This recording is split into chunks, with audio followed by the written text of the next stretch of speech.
اعوذ باللہ من الشیطان الرجیم، بسم اللہ الرحمن الرحیم۔ آج ہمارا موضوع ہے علی سیٹھی اور سلمان تور کی شادی۔ آج کل معروف جرنلسٹ نجم سیٹھی کے بیٹے علی سیٹھی اور اس کے دوست سلمان تور کا سوشل میڈیا پر بڑا چرچا ہے، جنہوں نے آپس میں شادی کر لی۔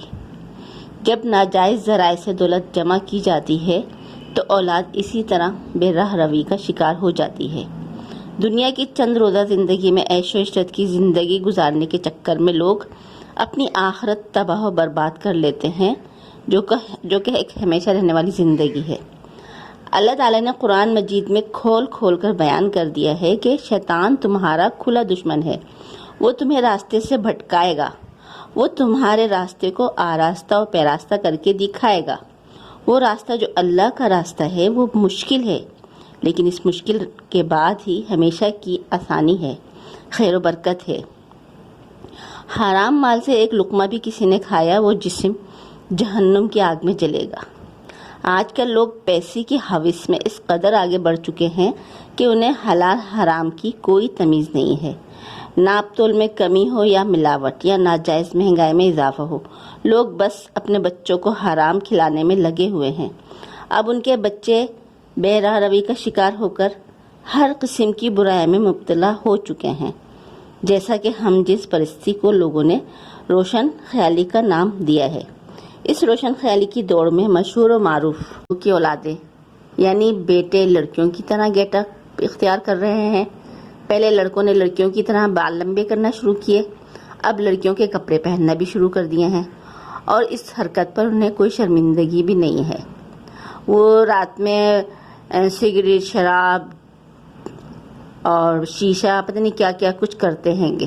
مکس گیدرنگ میں ان کو احساس بھی نہیں ہوتا ماں باپ کی عزت کا، اور ماں باپ نے بھی اپنی آنکھیں بند کر لی ہیں، اب جیسا بوئیں گے وہی کاٹیں گے۔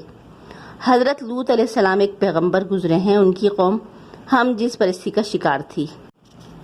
لڑکے لڑکوں کے ساتھ خوشی محسوس کرتے تھے اور لڑکیاں لڑکیوں کے ساتھ رہنا پسند کرتی تھیں۔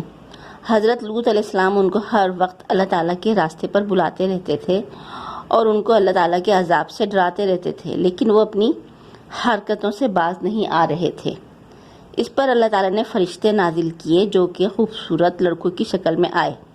وہ لوگ ان لڑکوں کو دیکھنے کے لیے ان کے گھر کے باہر جمع ہو گئے، لیکن ان کو اس بات کا پتہ نہیں تھا کہ یہ لڑکے نہیں فرشتے ہیں جو ان کی بستی کو ہلاک کرنے کے لیے آئے ہیں۔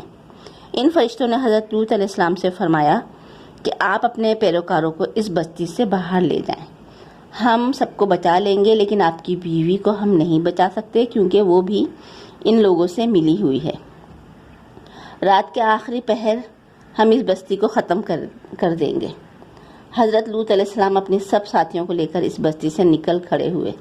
فرشتوں نے کہا کہ آپ جب اس بستی سے باہر جائیں تو پیچھے مڑ کر نہیں دیکھنا، لیکن حضرت لوط علیہ السلام کی بیوی جب حضرت لوط علیہ السلام کے ساتھ نکلی تو اس نے فرشتوں کی اور حضرت لوط علیہ السلام کی بات نہیں مانی اور پیچھے پلٹ کر دیکھ لیا، جس کی وجہ سے اللہ تعالیٰ نے اسے فوراً پتھر میں تبدیل کر دیا، اور اب تک دریائے مردار کے پاس ایک بستی ہے جہاں اس عورت کی پتھر بنی مورتی عبرت کے نشان کے طور پر موجود ہے، اور اللہ نے وہاں رہنے والے سب افراد کو پتھر میں تبدیل کر دیا، کیونکہ ہم جس پرستی اللہ تعالیٰ کے یہاں نہایت ناپسندیدہ ترین عمل ہے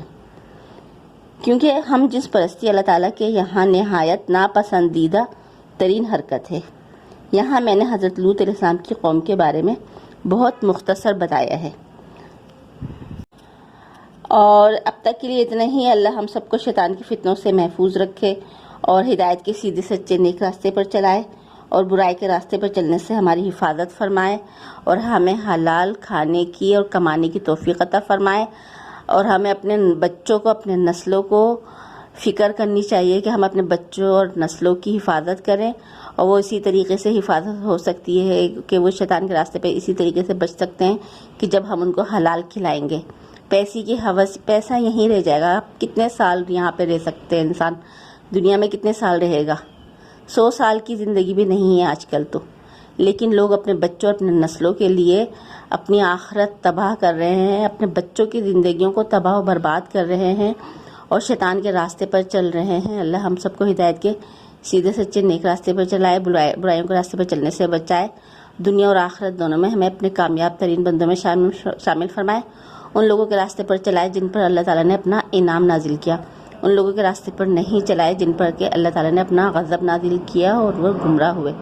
آمین ثم آمین۔